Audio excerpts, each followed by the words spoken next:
यीशु मसीह के जिंदा जलाली और बाबरकत नाम में आपकी सलामती हो।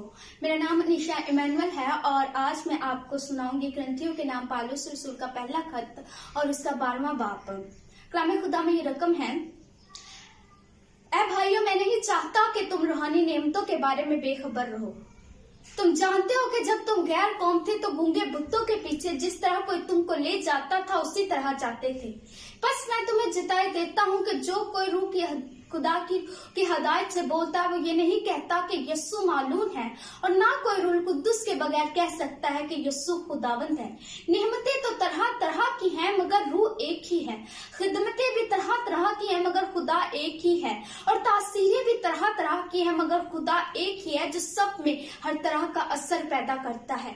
लेकिन हर शख्स में रूह का ज़हूर फायदा पहुंचाने के लिए होता है, क्योंकि एक को रूह के वसीला से हिकमत का कलाम अनायत होता है और दूसरे को उसी रूह की मर्जी के मुआफिक इल्मियत का कलाम। किसी को उसी रूह से ईमान, किसी को उसी रूह से मोजों की कुव्वत, किसी को शिफा देने की कुदरत, किसी को नबूवत, किसी को रूहों का इम्तियाज, किसी को तरह तरह की जुबानें, किसी को जुबानों का तर्जमा।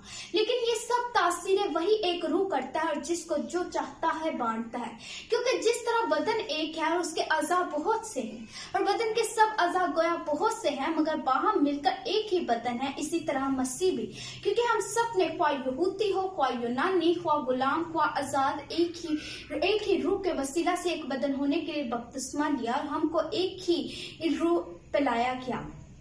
चनाचे अब बदन में एक ही अज़ू नहीं बल्कि बहुत से हैं। अगर पाँव कहे चुके मैं हाथ नहीं इसलिए बदन का नहीं तो इस वक्त से बदन से खारिज तो नहीं, और अगर कान कहे चुके मैं आंख नहीं इसलिए बदन का नहीं तो इस वक्त से बदन से खारिज तो नहीं।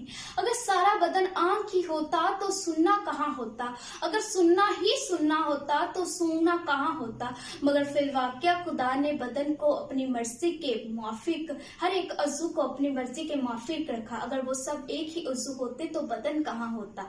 मगर अब अज़ा तो बहुत से हैं मगर बदन एक ही है। बस आंख हाथ से नहीं कह सकती कि मैं तेरी मोहताज नहीं, ना सर पाँव से कह सकता है कि मैं तेरा मोहताज नहीं, बल्कि बदन के वो अज़ाद जिन्हें जो औरों से कमजोर मालूम होते हैं बहुत ही जरूरी है, और बदन के वो अज़ाद जिन्हें हम औरों की निस्बत कम जलील जानते हैं उन्हीं को ज्यादा इज्जत देते हैं, और इस तरह हमारे नाजेबा अज़ा बहुत जेबा हो जाते हैं। हालांकि हमारे जेबा अज़ा मोहताज नहीं बल्कि मगर खुदा ने बदन को इस तरह मरकब किया है कि जो उस मोहताज हैं उन्हीं को ज्यादा इज्जत दी जाती है, ताकि बदन में तफरका पैदा ना हो बल्कि अज़ू एक दूसरे की बराबर फिक्र रखे। अगर एक अज़ू इज्जत दुख पाता है तो सब अज़ा उसके साथ दुख पाते हैं, और अगर एक अज़ू इज्जत पाता है तो उसके साथ सब अज़ा खुशी होते हैं।